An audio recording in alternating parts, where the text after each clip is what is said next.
Welcome back to another episode of The Conscious Artist, a safe space for conversations around mental health awareness for musicians, artists, and all human beings. I am your host, Pallavi Mahidara. I'm a concert pianist and teacher, and I am absolutely thrilled that you are joining us today. My hope for this show is that it will give all of us a sense of solidarity and knowledge that we are not alone, and together, through these conversations, we can create more awareness and change for a healthier future.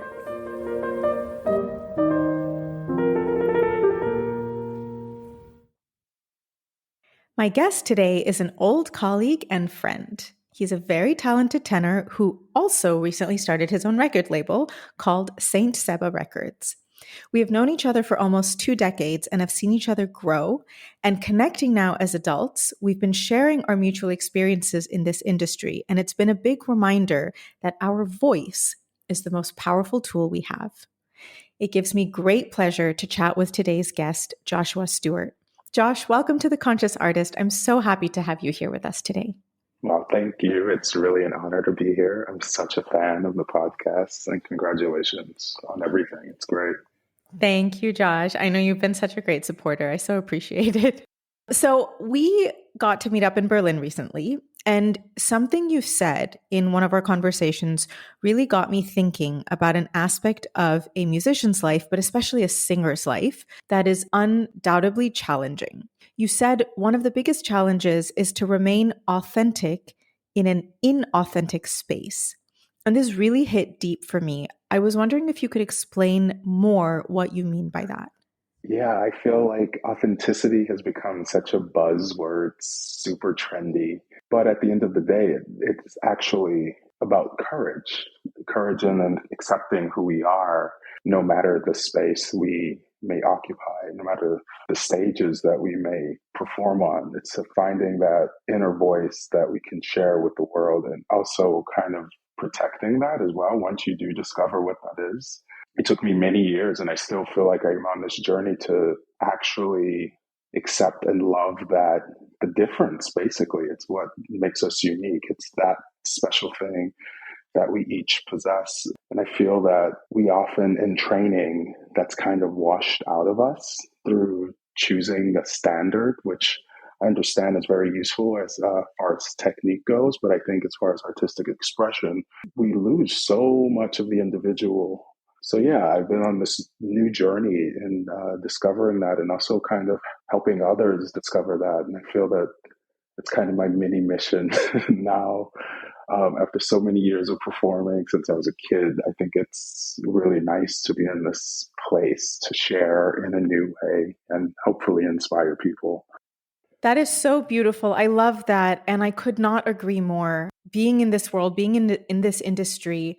I mean, my very first episode on this podcast was with Gary Hoffman, and it was about how to remain true to yourself in this world, how to remain authentic to yourself. And I feel like it must be a much bigger challenge for singers, because you guys are not only trying to channel great works of art through your own medium, but you're also playing different characters. And I wonder if sometimes the lines can get blurred between who one is and who they're playing.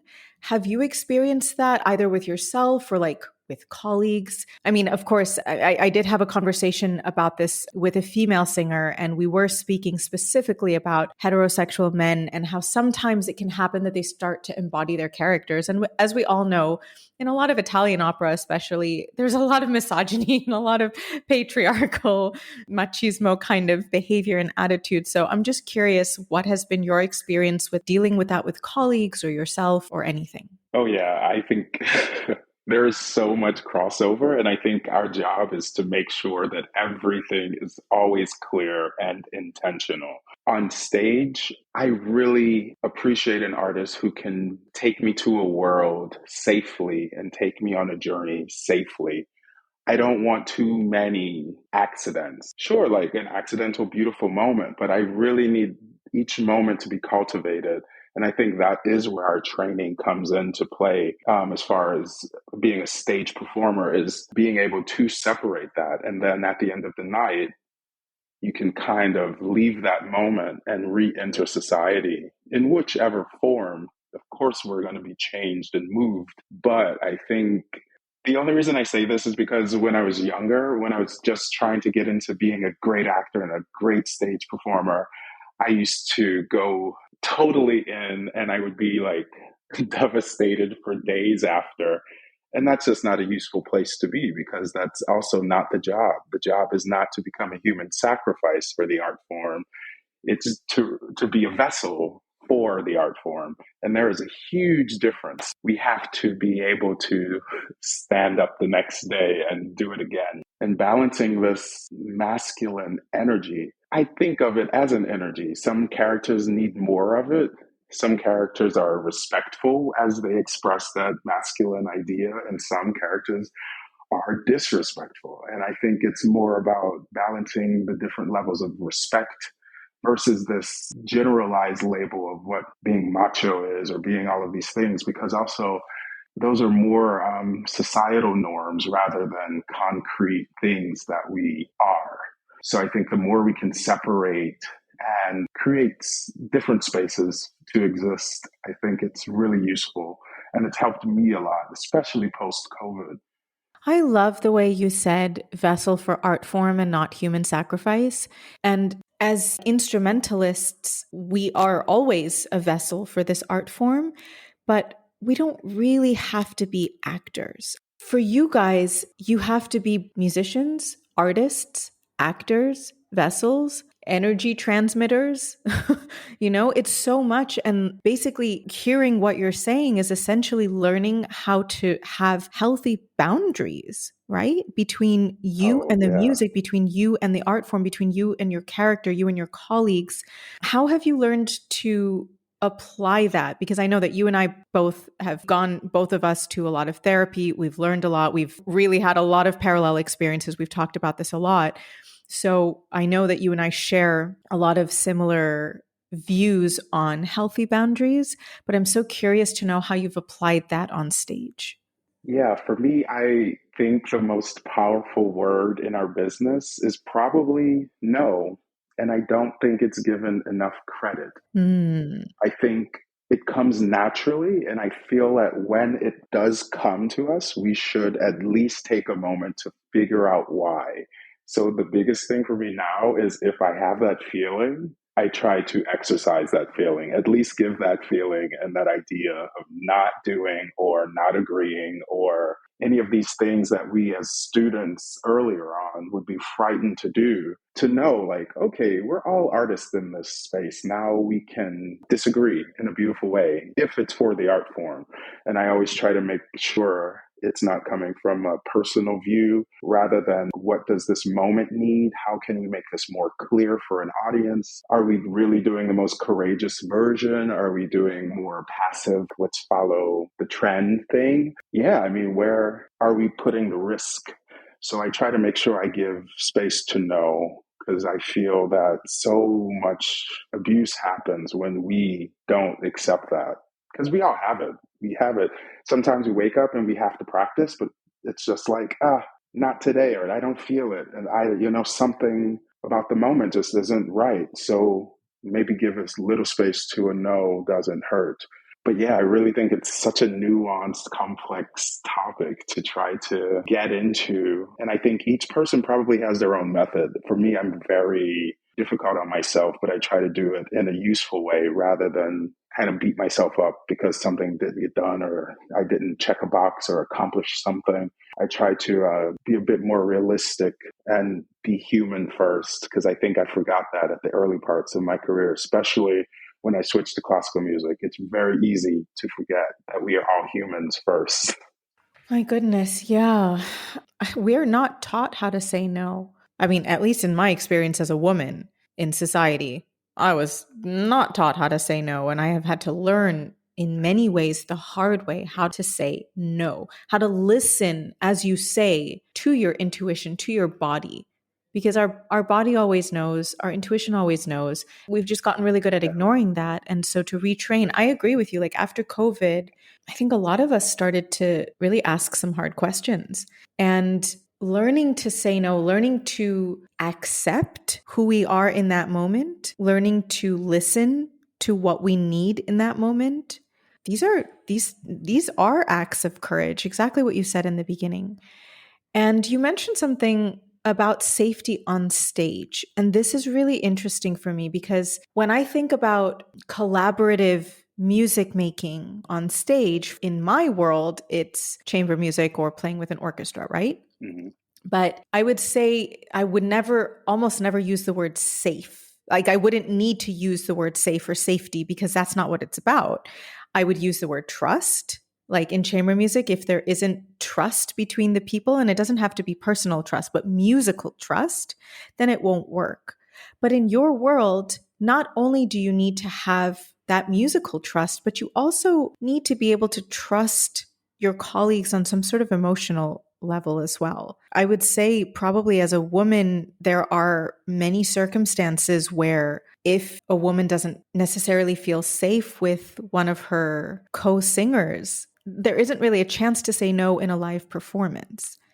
What are your thoughts on that? Like what has been your experience with that? How have your colleagues sort of dealt with that kind of stuff? Because we all know many, many, many stories in the music world, in the industry, and in the arts world and entertainment world of no not being able to be said for fear of being blacklisted or dropped from a project or like careers ruined. And then if no is said, very often it can have even dire consequences for young people, right? Oh, yeah. I think for the performer, especially for singers, for some reason in our training, no matter what, we are to blame. And I think because that's a part of the training, when we move into a professional setting, we assume that any discomfort that we are feeling is because of us. And unfortunately, that is not always the case. Sometimes you have colleagues who are just horrible people, or you have people who are just projecting so much personal stuff onto you in those moments. So, like I say, it's the training and the things that we accept as normal, I think we really should look at, because I think just because something's a tradition doesn't mean that it's good. And I feel that that is why, I mean, if we look at the numbers as far as music business, I mean, I hate to talk about the business side of things, but at the end of the day, money's being transferred. So it's hard to ignore. It's reality. Yeah, the numbers are not on our side, as far as classical music goes. We're kind of living in a government funded oasis. So let's just imagine, without that government funding, what would we actually do? What would our business actually look like? So I think now more than ever, we have to be even more vigilant, especially in our own spaces with each other. Like, if we can't be honest with each other on stage about safety, how can we possibly take an audience on a journey together? Mhm. I think we have to do a bit better. I don't know, maybe it's just an opera thing, but I think we have to do a little bit better as far as actually doing the work, as everyone calls it, the work of being together mentally, physically, spiritually. I think there are multiple layers to art that we've kind of ignored. Like, I don't care how great your third, fourth finger trill is. I need to know that you are also okay as a person. I need to know you're well. I think also audiences kind of want to know the artist in different ways as well. So I feel that our jobs are kind of changing. And I think in order for us to still have stability moving forward, we have to kind of accept these new ideas. Like this podcast, it's amazing because it focuses on the one piece that no one talked about when I was learning all about music, was mental health. No one mentioned that. Yeah. So it's really good to finally have these kinds of gifts for the next generation, so that they'll be in a safer space than we entered into. Thank you for saying that. And I really hope so. Again, I mean, a big reason why I started this is, and my listeners know as well, is just I wanted to create this safe space. And like, when you and I have talked about our experiences growing up, or we've reminisced over our time at Curtis together, now today in our mid 30s, we realize how many parallel experiences we had. And I've had this conversation with many colleagues that I went to school with, and we all shared a lot of insecurities or a lot of worries or a lot of fears and doubts. And it's just we never talked about them then. There wasn't space to talk about it. And again, like going back to saying no, from anything from not wanting to say no to a certain piece or a certain performance because you didn't want to seem, like you couldn't do it, to not being able to say no to a teacher being inappropriate.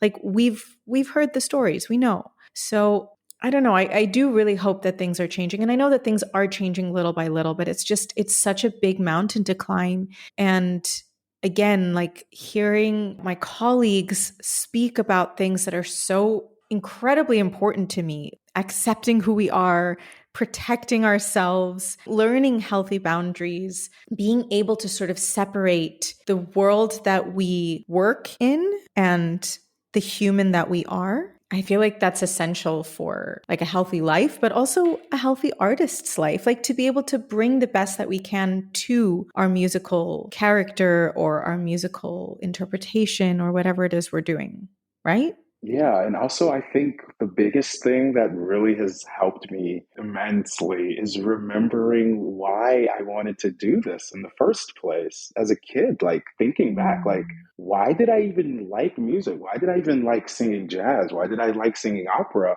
It was this ability to touch people. At least that was mine. For others, it's different, but I think we can't forget that initial spark that fueled our entire lives. I think it's such a beautiful thing, and it still like brings a smile to my face if I think about it, because I remember the first moment I sang, and then you could see the expression on people's faces. They were like, it was a whole other thing, and you could create like a tiny little world in an instant. And it's just because of the talent that we have, that we've cultivated and nurtured and sacrificed for. So I think remembering that is so important. And I think so many of us forget, and like really has gotten me through some difficult rehearsal, remembering what that initial spark was. That's beautiful. And yeah, I couldn't agree more. I mean, even telling my students, when they're practicing and stressing about playing the right notes, I'm like, the notes don't, I mean, yeah, the notes matter, but at the end of the day, the notes don't matter.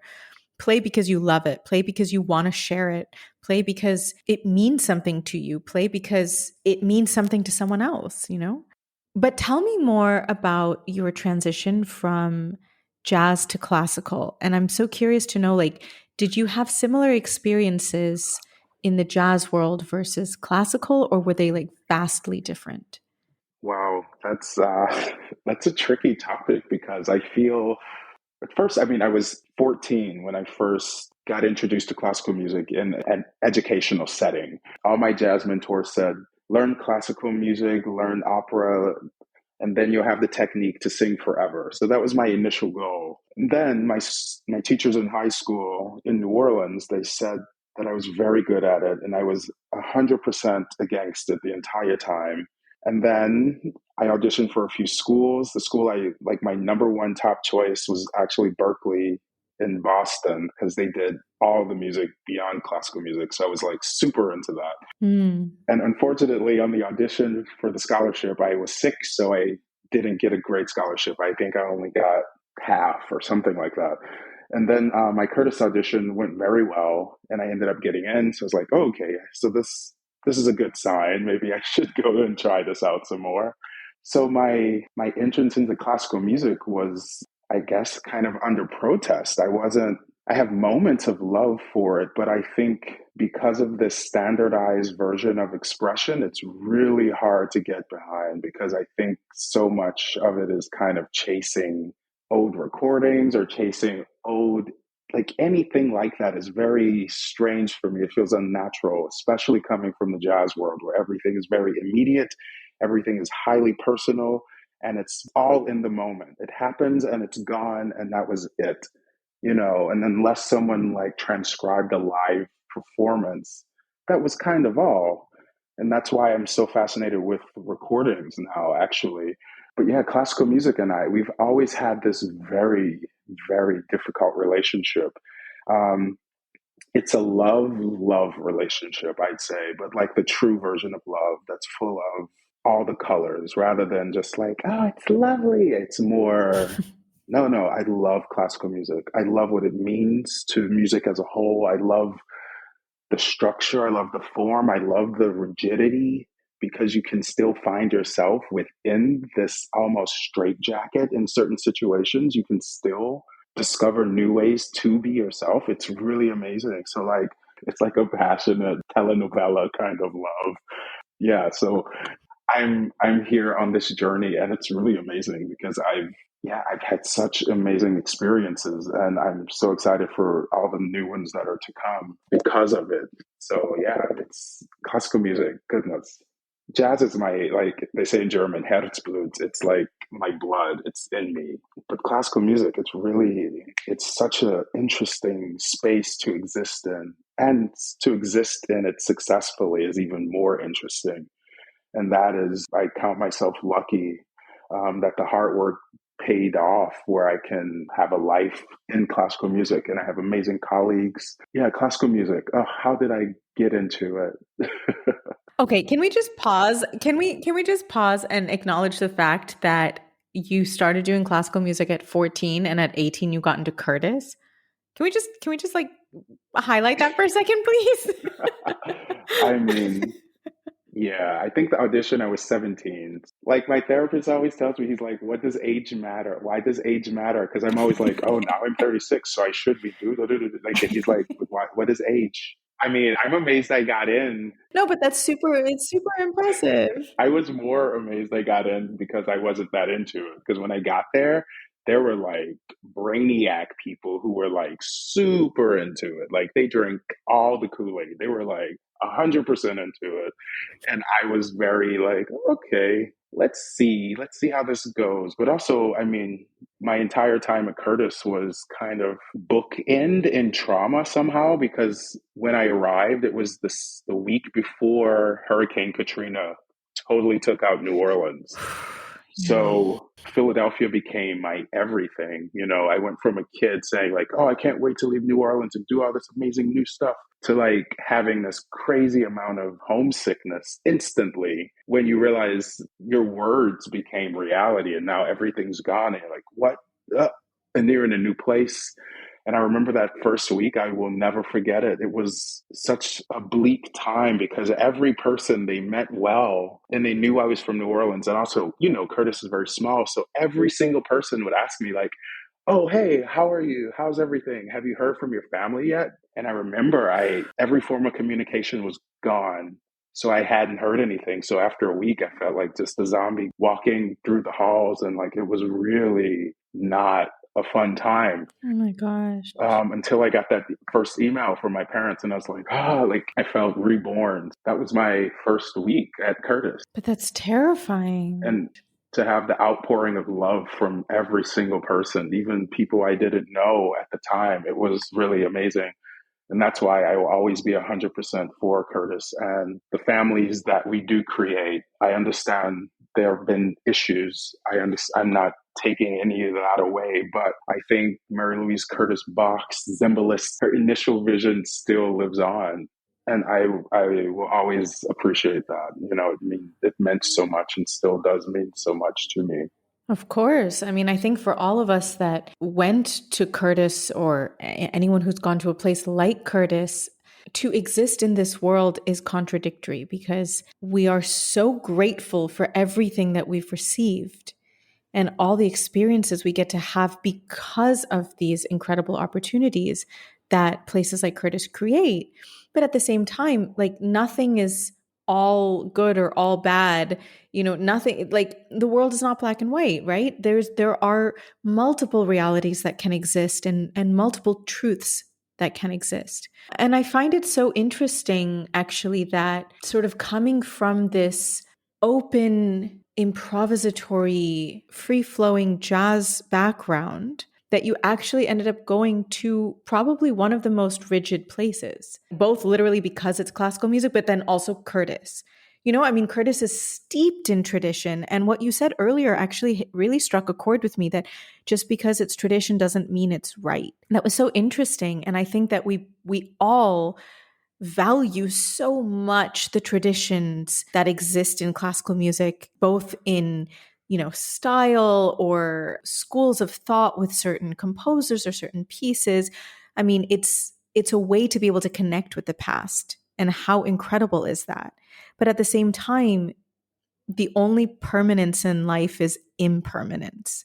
The only permanent thing in life is change. Yeah, that's beautiful. Yeah. How did you deal with that, going from one polar opposite to the other?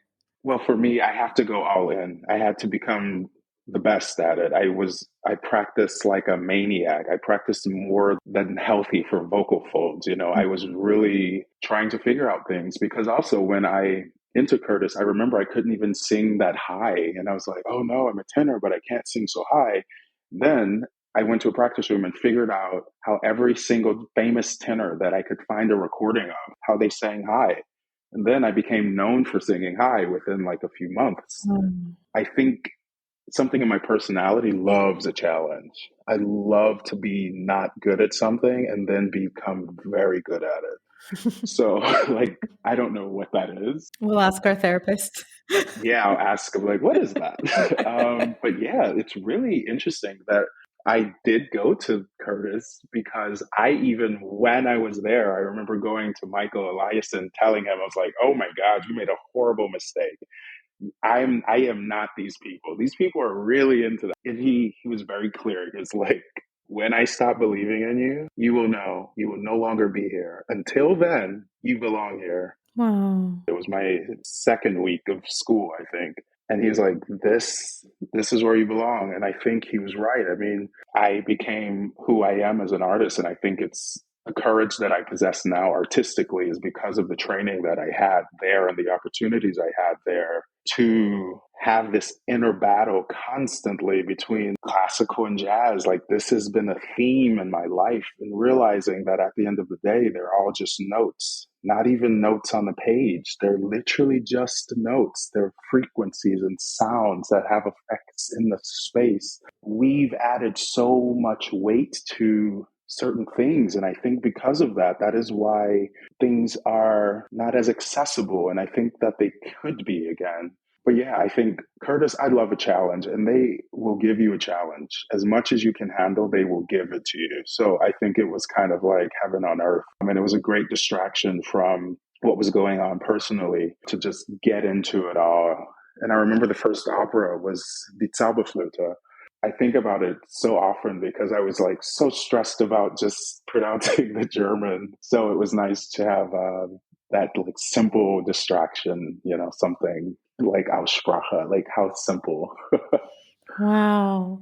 And is this what led you to start your label? This idea that there are multiple spaces for multiple types of voices? Oh, absolutely. I think for me, the voice is the original instrument and it can be anything. It can be everything and nothing. It can heal, it can tear down, it can express love, passion. It has a limitless quality that you really can't capture it. I mean, so many other instrumentalists try. I've watched so many masterclasses with great instrumentalists, and they're all saying, play like a singer, play like a singer. And I was like, I mean, yeah, we've been told that our whole lives, especially as pianists, because we can't even play legato properly. So, yeah, I'm just like, wait a minute. So wait, if they're all trying to be us, why are we not accepting what we actually represent? And Hmm. for me, the label is just the next step because I want to make sure that the things that I find interesting are being captured in sound, like a sound recording. I really think, I mean, I did my first recording when I was 11 in New Orleans. My mentor, Milton Baptiste, legendary jazz trumpet player, um, he produced my first CD. And I remember that moment. I remember those moments, and they're like in my mind constantly because that's kind of where it all began for me, realizing that, oh, wait, this is a real thing. When you can hear back, you hear the playback, and it sounds so good. And you're like, whoa, that's me? Like, what? How? Like, and it just, it feels almost like magic because going from just being a kid on a stage with a mic to a recording studio, that is an entirely different moment. So yeah, the label makes total sense for me because it's the voice. It has no genre. It really can be anything. And to be from New Orleans, where we literally have some of the most iconic voices I think if anyone thinks of a voice that is more iconic than Louis Armstrong, please write me on Instagram. Right. That's the first name I thought He of. is literally the most iconic as far as a signature sound goes. Like that is the voice, you know. And then we have Mahalia Jackson, and then also Shirley Varett, and all these other amazing people. Lettucey, like incredible voices from my city. So I've always heard what a voice is capable of. So it's nice to share that kind of this vision and grow. Because I mean, it's brand new. So it's all very exciting and fresh, and it's everything's learning at the moment. But like I say, I love a challenge, and I love to not be good at something, then become very good at it. So I'm in that process. And it's a great way to share, and it's a great way to have something captured forever, because my entire career has been, it's just gone. It's all fleeting moments. You phonate, and then the moment it leaves, it's gone, Right. you know, unless someone recorded it. So it's nice to kind of be that person and hopefully capture some beautiful vocal moments from colleagues and also people I don't know yet, which I'm most excited about, because I want to get out of things that I know. Western classical music has been an incredible gift as well as jazz, but I want to hear the other things. I want to hear the other voices. This is so beautiful, really, truly. And this concept of taking a challenge, learning something you don't know. I mean, I did the same thing with this podcast. I knew nothing about anything about podcasts, but I'm so curious to know what was the impetus or the trigger or the main inspiration that got you to like actually do this project and create this label and want to tell this story. Yes, I can tell you right now. It was a kind of a step process. For me, I feel like I pull a thread and see where it takes me. I received a grant from Curtis, an alumni grant, to do a song cycle that I would write the text for. So I wrote the text, and now I was like, great, now I want to have a composer write the music and then do a recording. So then each element, because of how I am, I research each individual element, and I realized I got to the sound recording thing and I was like, wait a minute, this is like an entire thing. And in my mind, I was like, this seems like such a difficult thing to just like convince someone that your project is worthy to be recorded and da da da da da, Mm, all of this stuff. And I was like, wait a minute, I have a lot of projects that I kind of want to do personally, but as well as like other people who I'm like so excited about. If this would actually help serve this project and also future things that I have in my mind as well, why not look into setting this up quickly? So then 2 years later, I have a record label. So like it incredible. seems quick, but like each thing has been like this long kind of process. Discovering what it wants to be is the biggest challenge, going from, oh, that's a cool idea, to filling out the paperwork, signing artists, like getting into the weeds and really doing it. It's a different thing, you know?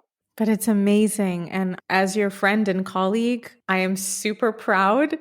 And I just think it's so cool and such an amazing way to also give back to the community. Like, you know, that's very important to me. And it's such a great way to be able to like highlight those unheard voices, you know, and like bring attention to, as you say, the voice, which is our most, as I said in the beginning, it's our most powerful tool. And so many of us often feel in this world like we're not heard, we're not seen, we're not listened to in every sense of the word, literally, metaphorically, existentially, in every way. Yeah, So, truly, hats that off. means a lot. That means a lot.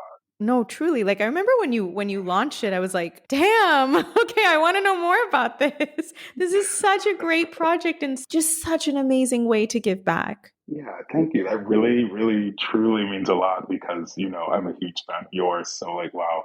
It's, I think, slow and steady. I thought that also with my career, and it's paid off. So I think I'll keep that motto of slow and steady. And then in 10, 20 years, I'll look back and see how far I've gotten. I love that. That is also my motto and I know that's why we click. Yeah. Josh, thank you so much for being here. Thank you for taking the time to chat with us today, to share your experiences. Also, I really wanted to casually promote your record label because, again, Oh, I just think your project is so great, and it really is just an extension of who you are. wow. I'm just genuinely so happy for you and also just so excited to see where it goes. Thank you for bringing that to the community. Thank you, thank you, thank you. Wow, it's been a pleasure, really. Thank you all so much for listening. I am truly grateful for the support from each and every one of you. If you would like to submit any questions or topics for us to address on the show, you can send us a message on our Instagram page @ConsciousArtistPodcast. Help us to spread more awareness by sharing this episode with your friends, your colleagues, your teachers, and your students. And don't forget to subscribe wherever you get your podcasts. Sending you all so much love and strength to tackle this week, and we'll see you next Monday for another episode of The Conscious Artist.